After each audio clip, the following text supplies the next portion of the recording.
Hello, everyone. We are back again, as always, for Just Talk Live. And Destiny, how are you doing today? Whew, it's been a day. I'm here, though. I'm here. How about Yes, yourself, Lee? it has been a day. It's been busy. Again, my eyes are red because of staring at a screen all day, but I feel like that's everybody's issue these days. We're always on the screen. It's the new norm. The new norm, indeed. But we are happy to be here this evening, and the days are getting long. The sun's still out there. I know. It was a beautiful day in Louisville. I got to do some work outside, which was really nice. Yeah, it was. It's getting warmer. The sun's staying out longer, so that's really nice. Yeah, and today we have a great show for y'all. Today we're kind of going to be centering some writers of all kinds. And we're going to do it a little bit different tonight. We're going to switch it up. We're going to have segments. It's Switch it going to up. be a little different because we have two amazing guests and they can have their separate spots to shine. So we are going to welcome our first guest, the Pastor Brenda Walker, to the show. So welcome. Hi. Hi, How are you Brenda. Thank doing? you for being here. Oh, thank you for having me here. It's so wonderful to meet you, Lee and Destiny, over Zoom. And I appreciate all that y'all are doing with Unbound and Just Talk Live. Thank you. Thank you for being here. And we'll just invite you to introduce yourself and tell us a little bit about your story and why you are here. We'll just open it all up with that. Okay. So Open it the all. floor is yours. Okay. Well, in 2018, I retired from serving congregations for almost nearly 40 years. And my phone is making a noise, so I'm going to silence it. Should have done that earlier. You can see y'all are pros. I'm not a pro, but I'm here, and It's I'm all good. Live TV. You never know. it's good. Yeah.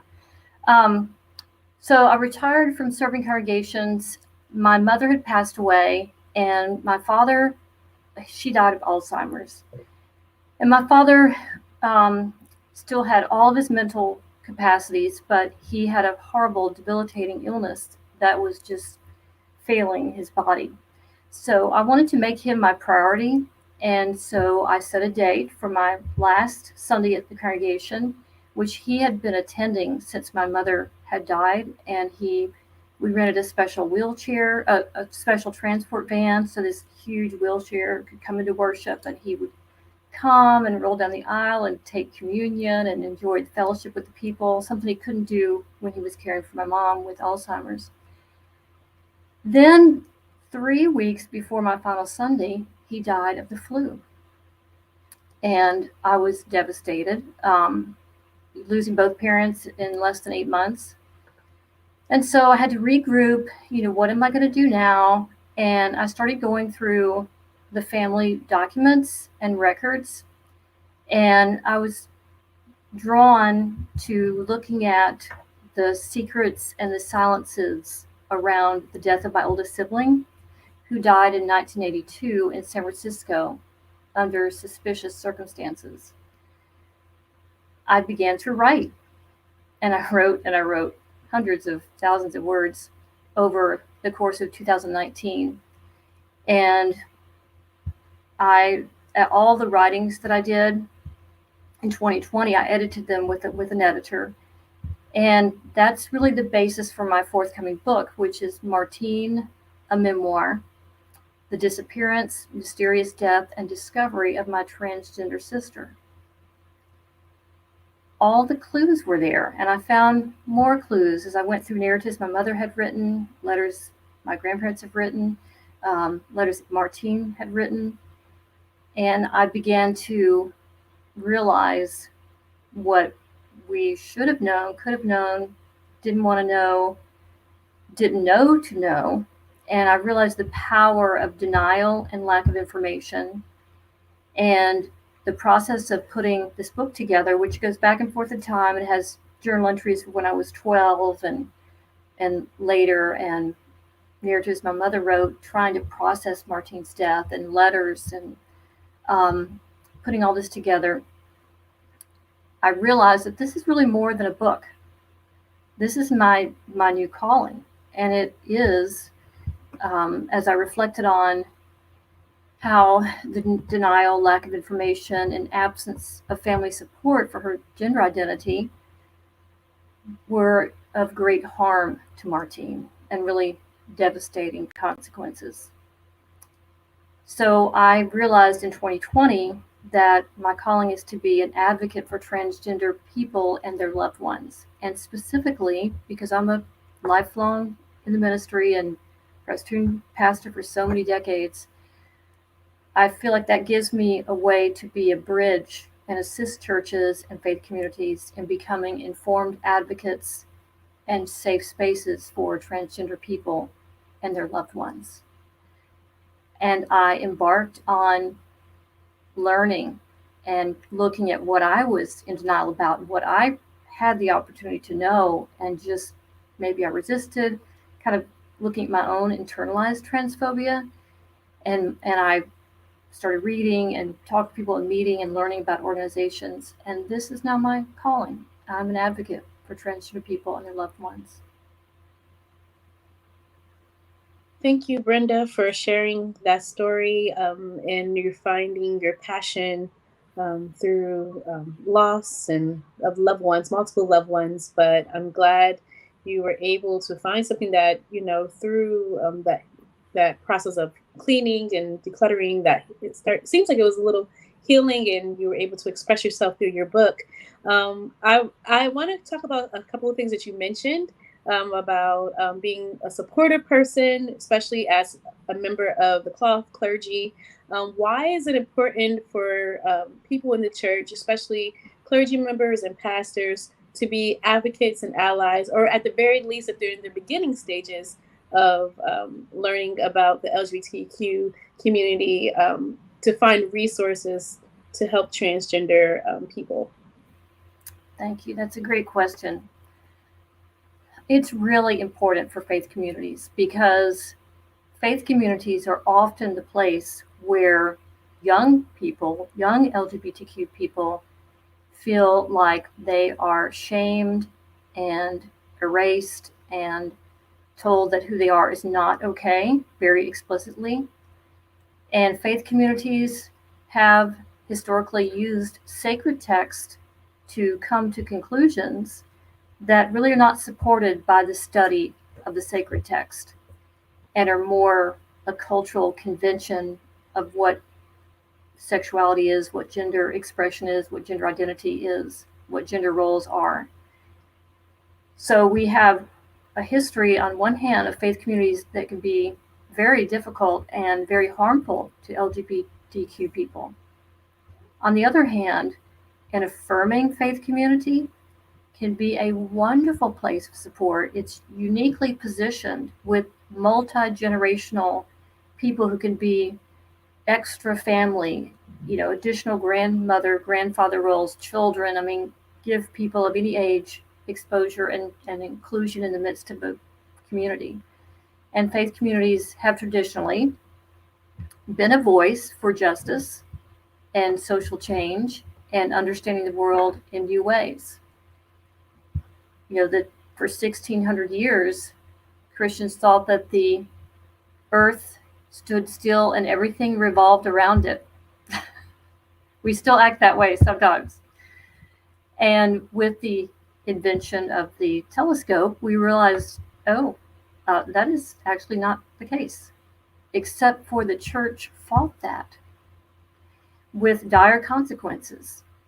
Sometimes the church has been slow to accept what science has uncovered. And although science is not opposed to theology or faith at all, this is God's beautiful creation. We know more now than we ever have about the complexity of what it means to be human. So I think church communities are really important for church communities to be advocates because of the toxic religion that has been at play, and also because of the possibility to help people thrive in a community of acceptance and grace and love and community and compassion. Yeah, and I also think like a big part of that history and that potential, and being Presbyterian is also being a person that is reformed and always reforming. You know, we always say that. Yes. And a part of that is confession and repentance, and really, you know, really repenting of so many of the sins and the transphobia within this church. And I just wonder, and you mentioned it in your story, I wonder, like, if you had experienced that in your own personal life, that process that then can, you know, kind of be parallel to the process that the church needs to be going through too, is this process of confession. And I wonder if you could speak to that and that process. That's something we don't often hear about. It's kind of this transformative process within your journey. I think that's important for us to witness. Yeah. That's part of what I'm writing at this kind of final stage of the book, is looking back on all that happened, all that I learned from the position of what I know now and where I'm still growing, my growing edges, my sources of information and support and community. And so the book, in a way, is confessional for me, as I realize Erin Swenson is a Presbyterian pastor. And I was there when she came before the Presbyterian of Greater Atlanta, and I found her story to be very powerful, but I didn't connect it with Martine, even though I had clues, and I just didn't make the connection. But her presence made a big impact on me, and I've since spoken with her and considered her a friend and someone to help me understand. And I did a Doctor of Ministry degree at Columbia Seminary in Decatur, Georgia.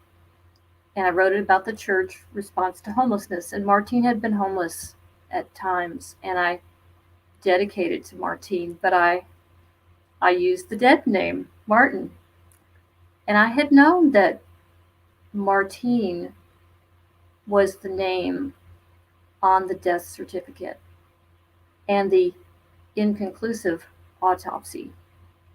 And I have since seen some other places where Martine was used, but obviously this was Martine's identity. And when Martine was found,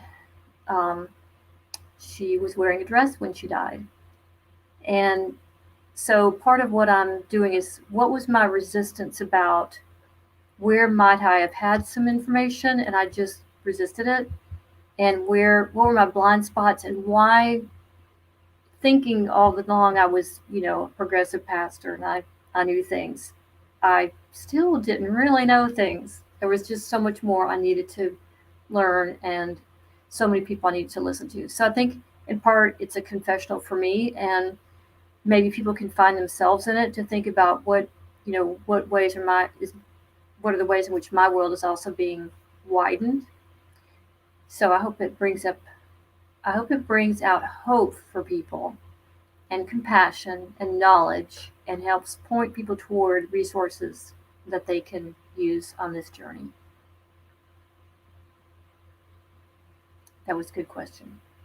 Yeah, it was a great question. And I kind of want you to, if it's okay, talk a little bit more about kind of a family who's maybe going through the process of either trying to help someone who's transgender, or trying to understand, or trying to just be there, or who's not, or who needs, someone to who had that experience of maybe having the clues, having, some of the resources, some of the knowledge that this was a transformation that was happening with the person, but didn't know how to support them, or didn't feel the need, or felt some of the anxiety, hurt, or other things that people feel when changes are made to someone that they love. What would you say to those families who are experiencing what you went through? Well, I would point them to the many, many resources we have now for families and people who will talk about the transgender experience and have knowledge about it and can tell families how to deal with a child, you know, a toddler, a young adult, or people who transition later in life. There are so many things that are available. And growing up in Alabama, although I don't have the lovely accent that Lee still has from his Southern upbringing, um, I, we didn't have any paradigm for it. Although maybe in the broader culture there was some representation, but it was often kind of ridiculed, thinking the way people are represented in media. And there was just this strong sense of um, maybe shame and denial. And one thing I think is, I think I can help families when they have a person who is transitioning or exploring, that it's okay for the family member to have feelings it's okay for me to have feelings or to look at my previous feelings or my even current feelings that are negative, because that's how I have felt and kind of what's happening within me. I don't have to translate that into words or actions that would be hurtful to others, but I can process it with somebody appropriate for me in a small circle to say, this is how I really feel. This is really hard for me. So I think that's one thing for families, is to realize it's okay for it to be hard. And I've read books from that parents have written about having a child in transition, and they talk about the loss of a daughter. Now they have a son, the loss of a son, now they have a daughter, and kind of there's a grief to that. And then the process of realizing, well, here's what I have gained is a happy, thriving child, and that is worth everything. So I think kind of accepting your own journey of denial, grief, and acceptance with someone that can hear without that translating into harmful words or actions to the person who's transgender. Yeah, I think that's so helpful. And hearing it come from a pastor and hearing it come from someone, in a faith-based space, is, for one, that may not even cross anybody's mind that would even be said by a pastor. And now, especially now that in the broader scope of society, even within the political sphere, and I always have to call out somebody, and I'm gonna call out. So sorry, Destiny, if we get in trouble. But I do think that we are seeing it now ramping up in the political rhetoric. Anti-trans legislation, anti-trans bills. There's one going on here in Tennessee. That if you're in Tennessee right now, call your representatives because it's awful. There are so many different states right now that are trying to pass anti-trans bills and legislation, and to hear this from people of faith, how important is that?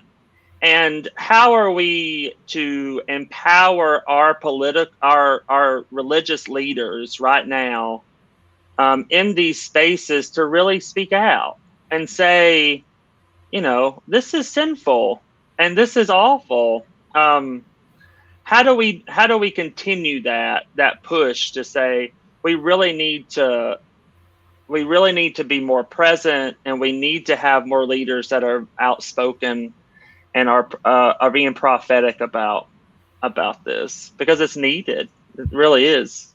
Yeah. I kind of latched on to this is sinful and this is awful, which is often said to members of the LGBTQ community.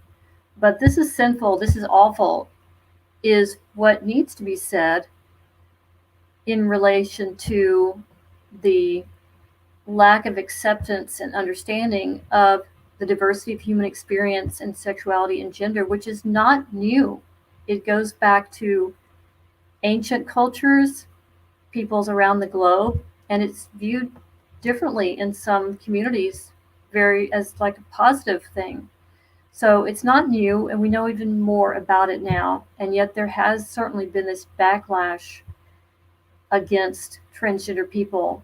And often I feel like churches get wrapped up in this, kind of assuming churches are going to be, God says we're male and female, we need to be against this. And kind of that's reinforced by denial and lack of information and shame around talking about sexuality in the church. One of my favorite books that I read early on is by Austin Hartke, and it's called Transforming the Bible and the Lives of Transgender Christians. And one of the things that he says is that God, you have this beautiful Genesis story. God created night and day, land and water, creatures of the sea and creatures of the earth. Well, obviously, God also created comets and stars and all these things. And there's marshes, and there are deserts, and there are amphibians who they're not creatures of the land or sea. They're both. And God's creation is very diverse. So, but we get into rigid and toxic thinking in our faith. I think that there are people in some churches that have these anti-transgender kind of banners.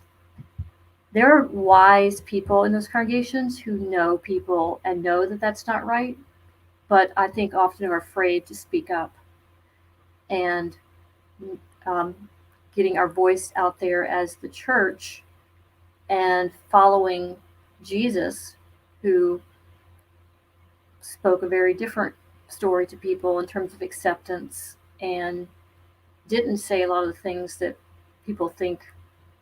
And anyway, so it's very important for the community because we have an important voice of influence and also an important community in which to invite people and include them.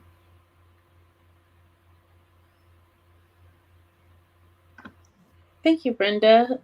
So my question, just in hearing you answer the last one about, people in the pews and knowing what's right, but remaining silent. And some of the advocacy work that you have been doing since, your discovery of your sister and learning more, how have you helped transform the hearts of some of those people who might have, not been able to recognize or fully identify with the acceptance of transgender folks, and now maybe have been transformed or are on that journey, and just tell us a little bit more about some of the work that you were doing and how churches who are trying to walk that line of being more open, affirming, and accepting and out into the community and assisting transgender people can start if they're kind of puzzling, like, well, we want to get involved. We know this is a sin not to, but what do we do? Thank you. Thank you for that question. What's happened for me is I've just put my voice out into the world, and I've been publishing different articles on different platforms and giving my contact information. And by doing so, I've had a lot of people come to me and they have a friend or they have a family member or they have a friend who has a family member, and I get connected with families and I hear stories of families. And one of the things I did was to write an op-ed in the Richmond Times-Dispatch on Transgender Day of Remembrance and remembering Martine, telling a bit about my story as an advocate. And a local church contacted me and asked if I would help them. They've been open for the gay and lesbian community for a long time, but they didn't feel like they really understood the transgender community and how really to be a welcoming church. So I am helping them do a 4-part series in May on Zoom. And I'm going to speak. The mother of a transgender son is going to speak. The executive director of Peter's Place, which is a ministry for the transgender sober community, providing housing. And then we're going to listen to a TED Talk by Jess Cook, Presbyterian pastor, and then talk about how to be in a welcoming church. I want to circle back, Lee, because you were talking about advocacy and the political scene. And I want to say, I think one of the most important things we can do right now is understand and advocate for the Equality Act, which has passed the House again and has a good chance of passing the Senate. But there is a effort to, against it. And I think a lot of misunderstanding and misperception about what it is and what it is not. So I think, and the Human Rights Campaign has an excellent website resource on the Equality Act. And that's a good place to start and make sure congregation members know about it, know how extremely important it is for life and basic needs of the LGBTQ community. Yeah, and I even think that the national office, I know the Office of Public Witness in the Presbyterian Church has really put it out there that we should be advocating for the Equality Act. And so I do, echoing all of that, get out there and learn about it. And if you are a religious person, then you're automatically going to be a political person. And we've always said that because that's just how it is. It's always been political. So we've had a lot of pushback about that, Brenda. If we're religious, should we be political? And it might be a good question to end on and to ask you, as a person of faith, should we be political? Well, when we speak in the public realm, we're speaking, to the body politic. We're speaking to the community, and the community is organized in the political sphere. I always heard there were more Presbyterians in public service than other denominations. I don't know if that's still true, but I remember hearing that a while back.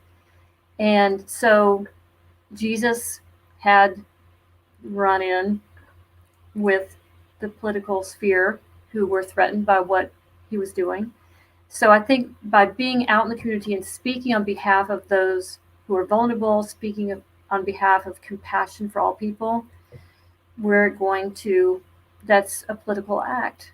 It's a political voice. It's not a particular partisan party, but it's an advocacy for people in the political sphere and public speech.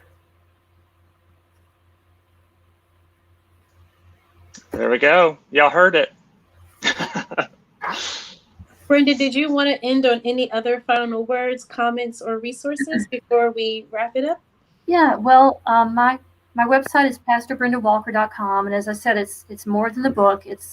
As I've learned about resources, I put them on my website. My book will have these resources at the end of the book. That's going to be a way to reach people. But PFLAG, the Reformation Project, is a wonderful resource. They have a great resource for talking about the Bible and transgender inclusion. Human Rights Campaign, and Transmission Ministry Collective is another one. So you can find resources there. And I also wrote an article for a website called Queer Grace about the history of the LGBTQI+ community in the PCUSA. And it has a link to a timeline about our denomination, which is very interesting. So thank you so much for having me today. I really appreciate it. Yeah, thank you. And that link is up in the comments on Twitter and YouTube and Facebook. And we even put your website up there, pastorbrendawalker.com. Go check it out. And as a person in the queer community, thank you for what you do. Thank you for being an advocate for our trans siblings out there. And if you are a trans person and you're watching this, you are beloved and we love you and you are made in the image of God. And we are so grateful to have Pastor Brenda Walker here with us this evening. And I also wanted to mention before we let Pastor Brenda go that we are having a special episode of Just Talk Live for Trans Day of Visibility, which is in March. Yeah. And so we are going to have our trans siblings with us and a couple of allies to really show that trans people of faith are here and they're here to stay, and they are without them, I don't think we could be a full members of our faith or the body of Christ. So we appreciate you for being here. See you soon. Hey, thank you. Bye, Brenda. Bye-bye. So Destiny, So Lee. that was wonderful. It was great. And I think I love her honesty about her progression too. I think a lot of times we just want to show up and say that we arrived, Yeah. and not, admit about, the work that we have to do internally to get there. I'm pretty sure, her going through that process internally with, family and in the midst of loss of mother, father, and then discovering, these letters and documents and digging deeper to learn more about her sister was not easy, especially to process that alone. But I love how Brenda was honest and open, and I'm glad she was able to write a book and tell her sister's story, to not only honor her sister, but to help her, process as well. So yes, I enjoyed that segment. Yeah, it's good to have her. And now we are going to kind of shift a little bit. We are going to be welcoming a colleague. So me and Destiny have this thing to where we'll see if we can see how many people we can invite from our theological education. So this is this is a fellow Vandy Diff School grad, and we're going to welcome her now, Reverend Chantel Hill. Welcome to the show. Thank you, Lee, and thank you, Destiny, so much for having me.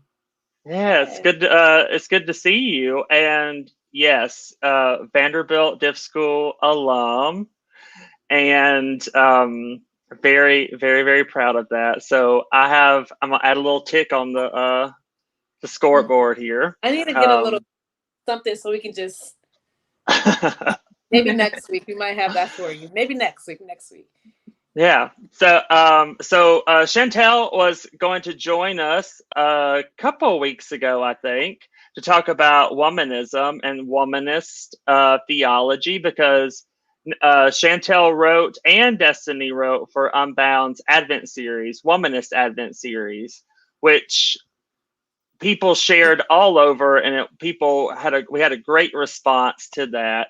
And so tonight we're gonna talk about a little bit about womanism and womanist writing. And so we're gonna invite Chantel to introduce herself and maybe start off with, why is it important to have womanist writing and theology out there? But Destiny, well, I'm gonna interject. That could be okay. your second question. But I think, here at Just Talk Live, Lee and I like to educate people. And, we didn't really get to do the womanist episode. So just in case they didn't get the devotional, they might not know what a womanist is. I'm not going to lie. I just found out with a couple, 6 months ago or so. And so I'm going to let Chantel tell us what a womanist is. And then you can go and answer Lee. So you got 3 things you do. Introduce yourself. What is a womanist and what it means to you, and why is it important to have womanist representation in writing? I think that was your question, Lee. Okay. Ooh, yeah, I'm happy to be on today, and thank you all for extending me this time to come back. A couple of weeks ago, I just had so many issues with time zones and all kinds of things. So thank you all for having me. As Lee has already mentioned, my name is Chantel Hill. I am a clergy person. My husband and I are both young adult ministers at 2BC Little Rock here in Arkansas. And I have done lots of ministry, basically, in the South. I'll just say in the South. And so womanist theology is something that I was introduced to later in life as well, Destiny. It wasn't until my time at Vanderbilt Divinity School, which Lee has already named, that I learned what womanism is. And so just, very quickly, womanism is a term that was coined from Alice Walker. She wrote The Color Purple, for those of you who don't know who that is. But in the book, In Search of Our Mother's Gardens, she outlines the definition of womanish. And from that definition, womanism basically was born. And so womanist theology, you can think of it as a religious and conceptual framework that reconsiders and revises traditions, practices, scriptures, and biblical interpretation with the specific purpose and lens to empower and liberate African and African American women. And so womanist theology is a absolutely necessary body of work and philosophy and way of living and being.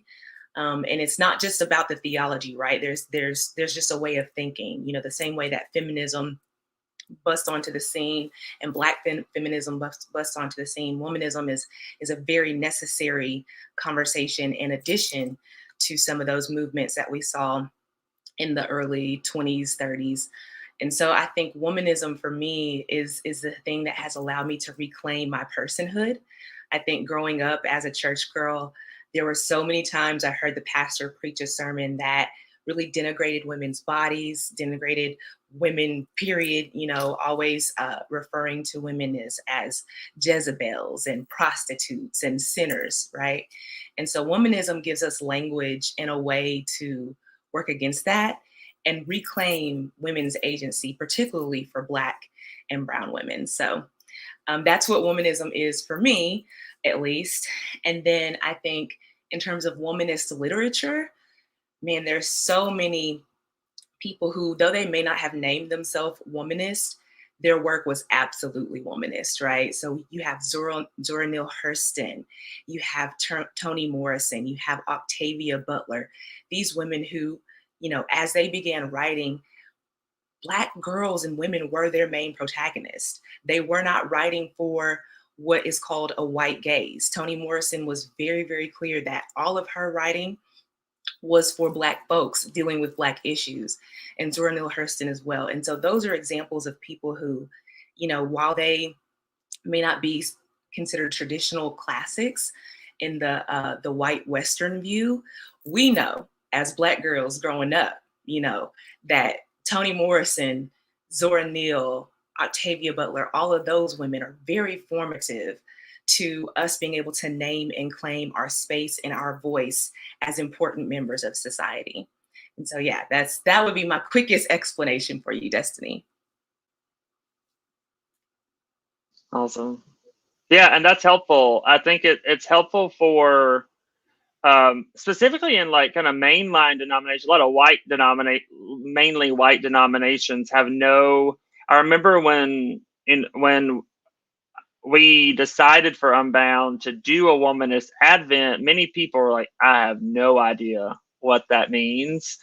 And I do think, and if it hadn't been for Vanderbilt, neither would I, but I do think that it's so important for us to really read and really digest so many types of theologies out there, because we just had Brenda on, who is a trans advocate, and a lot of that intersects with queer theology that people don't really kind of know about. But when it comes to womanism and womanist theology, I know that you also write more, but fictional stuff, correct? And I want you to talk more about that, because I have been reading N.K. Jemisin, and wonderful. It's science fiction for everybody who doesn't know, but a Black woman science fiction author, and to just talk about that. I think that'd be wonderful. Yeah, thank you so much for lifting that up, Lee. Science fiction is an amazing genre of writing that blends so many different elements. And so you have seen kind of this reemergence of interest in science fiction, particularly as relates to like Afrofuturism and things like that. And so if you think of like Black Panther and the Wakanda, all of that, that kind of speaks to this whole world that I didn't even know about either until not too long ago, that's been really going on for a long time. Octavia Butler is one of the leading writers she's kind of started some of that. And so when you think about N.K. Jemisin and other Black authors and writers, it is very hard to be Black and to be woman or anything other than male, whatever gender you are other than male, and get into the science fiction space. I think it's something like less than 1% of science fiction is written by Black women. And so N.K. Jemisin has won so many prizes. She is amazing. Her work is so amazing. She's really leading and helping reshape what science fiction can look like. And so for myself, as someone who's aspiring to one day be as known or as popular or have people read my work the same way that they read N.K. Jemisin or Octavia Butler, it makes me feel like it's possible for me to break into that sci-fi/fantasy world. One thing that I can say about the way that I like to view my work or as my project, like if you were to look back over all of my fiction writings, what would I want to have you say about my writing? And I want to always try to envision a world similar to Toni Morrison that is not always encumbered by white supremacy, right?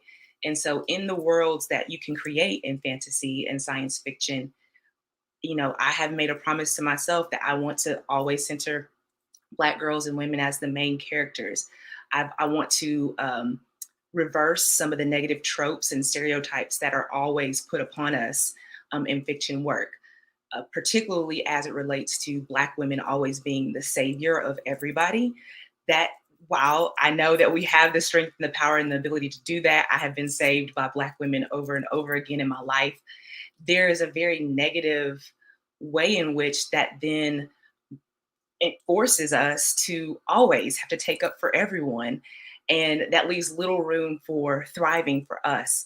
And so in my forthcoming fantasy and sci-fi trilogy, which I'm very excited about, really what I'm trying to do in that story is talk about what does it look like for women, Black women, to create a world that is safe, that is fruitful, that is amazing, that is full of dreams for the next generation.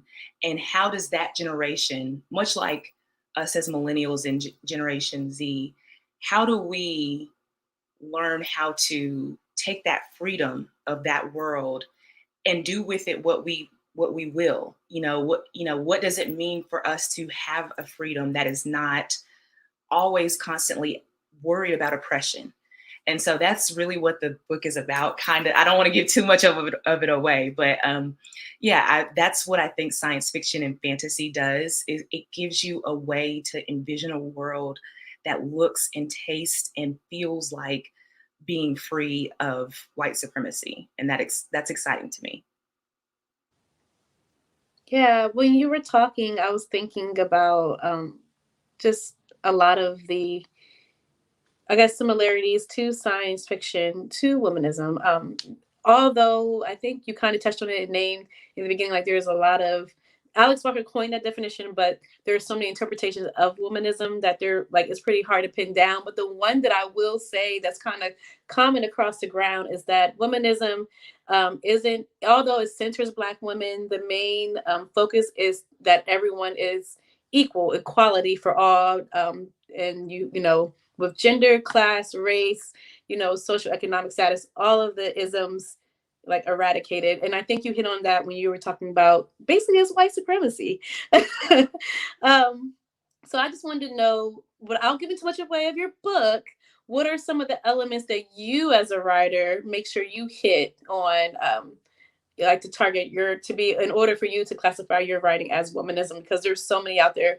And you don't have to go like in too many details or give us examples. We don't want any spoilers, but like, what are some broad overarching themes? And you named them, but I just want to hear it from like your standpoint. Like, how do you classify your writing as womanism or womanist? That's such a good question. Thank you, Destiny.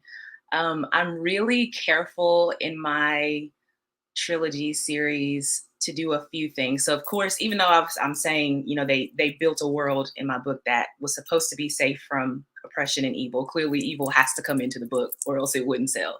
And so one of the things that I've really been intrigued with is how do you create a character, quote unquote, of evil that is not personified in one person or being? Because I think, you know, it's easy for us to be mad at our leaders or be mad at one person who we believe is just like the personification of evil. And there's a lot of people I can name, but I'm not going to do that. I'll be nice. I'm not going to be nasty today.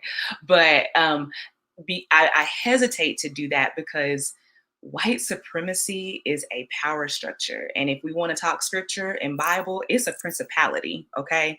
And so there's no one person like, you know, in Harry Potter, there's no one Voldemort that could personify the evil, because what do we know? The evil is like a legion. It continues to morph and shift and change over time. And so one of the things that I've been really intrigued with doing in my book project is thinking through how do we get people to understand evil as a system and not as a person. So that's number one. And then number two, because I'm deeply religious and spiritual, I have tried to incorporate like African religion and African elements of spirituality into my book, because I think there are ways that westernized versions of spirituality, particularly Christianity and like a Black church tradition, has made African spirituality very taboo and almost evil. And I think that's very unfair. I think the work of womanism allows us to have a duality to us or intersectionalities to us that makes room for theologies that are life-giving, regardless of whether they would be classified as classically Christian. And so my book really does a lot I've done a lot of research about rituals and things, not like witchcraft, but just things that Black women intuit and know that we wouldn't necessarily call a spirituality, but that I absolutely believe is a spirituality. So I'll give you an example. There's a scene in book 1 where one of the main characters has suffered a really great loss, and she's been really depressed and just not herself and just really struggling. And we've all been there. As Black women, we've all been there. And her sister, her adopted sister, says, you know what? Let me come do your hair. And she combs and parts her hair and oils her hair. And in that moment, the sister who had been struggling is overcome with just a healing. You know, she understands that her sister was never mad at her and that her sister always loved her and is going to make sure her hair is right because she loves her. And I think that's very much the way in which womanism operates. We could be mad at each other behind closed doors. We can be cussing each other out. But at the end of the day, I love you, sister, or I love you, brother, or I love you, sibling. And I'm going to make sure that you look okay and that you feel okay as well. And so those are some things in my book that I'm really, really excited about. Yeah, I can't remember who said this, and I might just be making this up, but I think somebody said this, that it'll be the artists that will really be able to speak to our time, like speak to what's going on, because that creativity allows you to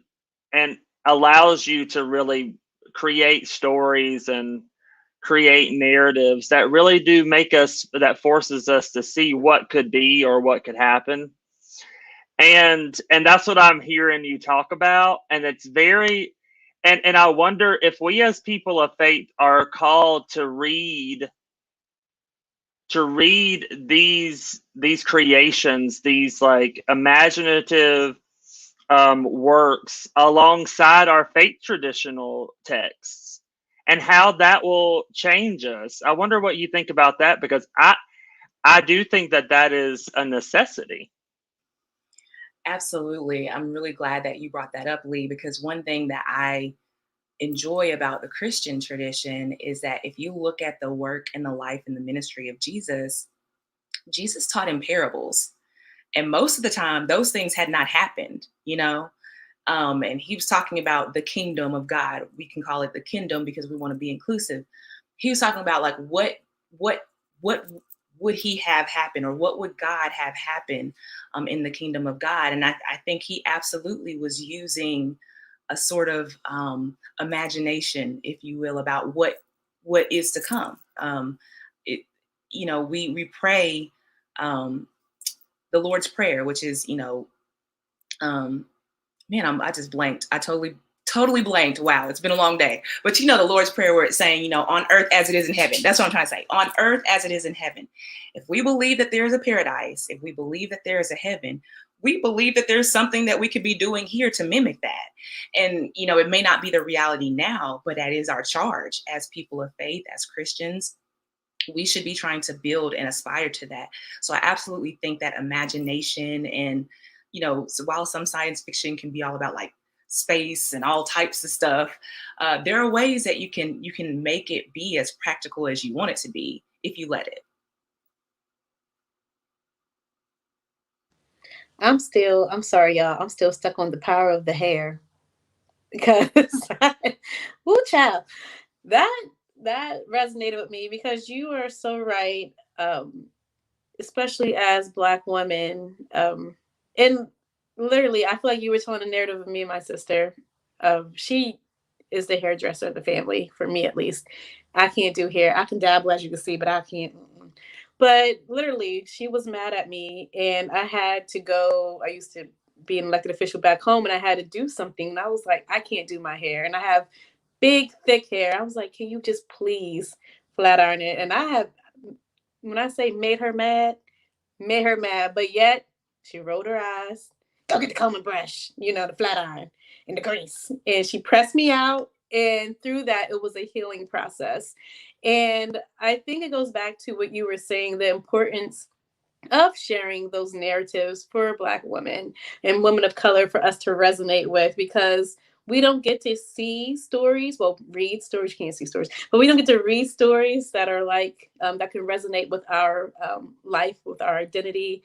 It's always through the eyes of, the Black man or the white woman, which is something that I really love about womanism, because it is, like you said, it's for us, but it really shows like the equality aspect, whereas feminism, although, they say they want equality, I don't know, sometimes it seems like the interest of just women. But so I just thank you for sharing that story, and also bringing your theology in practice in the spirituality of African religion as well, which is something that, a lot of millennials are actually, exploring, going back to, which is very important, because that was stripped from us. So thank you for lifting all of that up. I'm sorry, I was just stuck on that hair. I'm like, oh, I feel like she peeked in my head and wrote my story. Listen, you see, I got my hair wrap. I'm with you. I'm not the hair doer of my family at all. But I just think, to your point, there's so many things that are so natural to us that we don't even think about how special and powerful they really are. And so I try to find what would seem mundane moments to what we would do in our daily lives, and put that in the book, and give us a moment to just be like, well, dog, yeah, like that really is something that I'm grateful to have, whether you have a mother, a grandmother, a sister, a friend, a sorority sister, whoever it is. One of the tenets of womanism, as outlined in Black Church Studies, which was edited by a few of our professors at Vanderbilt, that I think Lee has probably taken as well. Her name is Dr. Stacey Floyd Thomas. It talks about the traditional communalism. It's the practical and common sense way that Black women support the survival and success of the entire community, right? And I just think there's so many examples, whether it was at the culinary committee, mother so-and-so and sister so-and-so, they was gonna make sure, even if we only had $50 of a budget, that everybody in that youth program got fed. Okay. It's things like that. Those we experience it, and we don't think about how miraculous it is and how salvific it is, if you will. And so I'm super excited to keep writing examples like that, because for all of my life, I've been able to make connections between the ministry of Jesus Christ and the ministry of Black women in my life. And so that's what I'm excited to keep doing with my writing. Yeah, I can't wait to see it. That's really exciting. And we have about 5 minutes left, but when your works come out, when all this stuff happens, how can we find you and find your work, and maybe what other works out there that we should be reading? Yeah, thank you. So I'm writing the last book of the series right now. I'll be honest, I'll ask for all of y'all's prayers. It is very hard to write in a pandemic. It's just a struggle right now for everybody, the isolation and just the grief and the heaviness. I can feel it, and it's hard to write, but I'm hopeful that we can see the first book come out maybe at the end of this year. You can find all of the information that you would like to know about me and my writing on my website, which is www.chantellhill.com. And my username on Instagram and Twitter are the same, just Chantel H. Hill. I typically post updates there, and I blog a bit on my website, so you can catch up with me there and find out more information. Awesome. And that's up in the comments, chantellhill.com. And we are so grateful that you joined us, and to open our minds and our hearts. And if whoever is listening out there, go read Black women works, because it's liberating for all of us to really be a part and read that. So I have learned and been educated just in that reading, and to be in those worlds and to be invited into those worlds is an honor to be so. So thank you for being here. Yes, and I forgot to answer your question, Lee. A few people that I would name that you could be reading right now, besides N.K. Jemisin and Toni Morrison and other people, Nnedi Okorafor is really, really good. Other people that are nonfiction that are really formative to me and my understanding of like Black feminism and womanism would be Katie Cannon, Audre Lorde, Bell Hooks, Kimberly Crenshaw. I'm missing people, but those are some. And then some emergent writers who are really helping young Black women think about our faith would be Candace Marie Benbow. She has a new book coming out called Lip Theology, if you haven't heard of it. So look her up. She's doing pretty amazing work as well. So those are some people that I would recommend. Awesome. Yeah, thank you for being here. Yeah, and anytime, whenever your books come out, come on the show and talk about them, and we'll promote them and all kinds of things, because we'd love to do that for you. Thank you so much, Lee. And thank you, Destiny. It's very, very nice meeting you. Likewise, I enjoyed this segment. Thank you so much. I'm still stuck on the hair. I'm telling you, I'm stuck on the hair. Everything else you said was great and awesome, but I'm like, yes, you done put the finger on the pulse, girl. The hair. Because that could be a 2-hour conversation with just us two about hair. But hair is so important in the Black woman community. Like, well, we talk sometimes about my hair, but it's important. So thank you for sharing that. Thank you for naming it and having a healing process around it. Thank you. Yeah, thank you. Thank you so much. And come back, and we'll see you soon. Absolutely. Thank you guys so much. Wow. What Those a night. Were great segments. I really enjoyed the mashup. This is my hand movement for it, the mashup. Yeah, the mashup. We might do it more. Yeah. Mm-hmm. I like give that people a lot. Give people a variety, maybe. Yeah, variety. We like variety. Yeah. I thought it was great to talk about our trans siblings, and also to talk about womanist theology and womanism and womanist fiction, which I think everybody needs to know about. During the month of women. Yeah. The month of March. Yeah. So get out there and read, y'all. Chantel gave you so many people. Yes.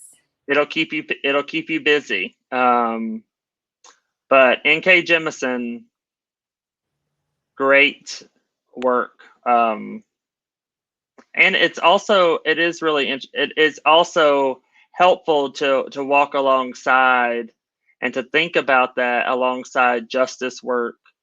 It's justice work in its own right. Mhm. That. So I think everyone needs to get out there and read that.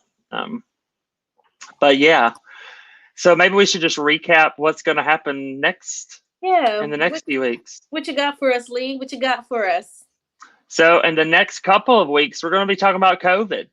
We're going to be having Reverend Bertram Johnson here, along with some of his colleagues that has worked with him during this time of pandemic, to really talk about the equity within the vaccine distribution, to talk about some science, to talk about what's going on in the pandemic and the work that he's doing. We are in a weird time where people are vaccinated and they're not. So I think it's a great time to have those conversations.